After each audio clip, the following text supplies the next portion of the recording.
Hello, and welcome to another episode of Dr. Jarrett Science Shenanigans.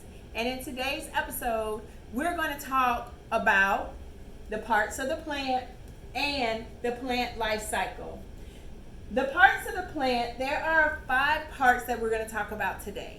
We're going to talk about the roots, we're going to talk about the stem, the leaves, the seeds, and the flower petals.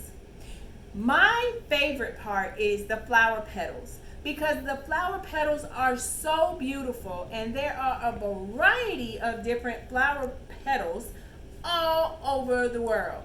And the purpose of the flower petal is to attract the pollinators. So pollinators go around and scurry up with the pollen and touch the pollen, and then go to another plant and touch their pollen, and it helps to produce seeds. So it helps in the reproduction process of a flower.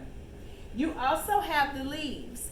If you've looked at Dr. Jarrett Science Shenanigans when we talked about photosynthesis, then you know what the leaves are. Tell me what you think the leaves mean. And if you said to make food for the plant, you are correct. That's what the purpose is for the leaves. It soaks in the energy from the sun, and it helps to produce energy for the leaves through food production.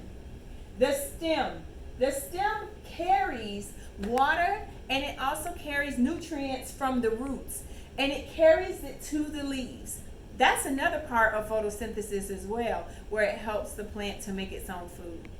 And then we have the roots. The roots are very important because they help with the holding the plant down, so it anchors the plant down to the ground, so if wind comes, it just doesn't throw a flower around.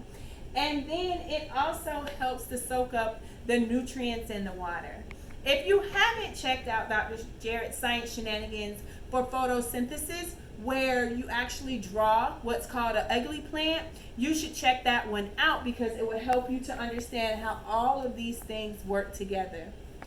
We also have the plant life cycle. So the plant life cycle goes through a whole process where we start with the seed. We talk about germination.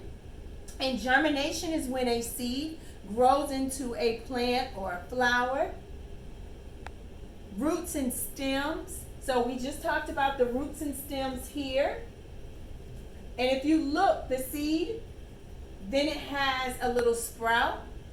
Then the sprout is starting to move up past the soil into where it's getting energy from the sun. Now you have a seedling. A seedling is just a little tiny plant. Then if there is a flower on that plant, there's a process of pollination, and then it goes through the whole process again of it having seeds. There will also be pictures of these anchor charts for you to have so that you can draw these in your science journal as well. I hope you have enjoyed another episode of Dr. Jarrett Science Shenanigans, where we have talked about parts of the plant and also life cycles. Enjoy.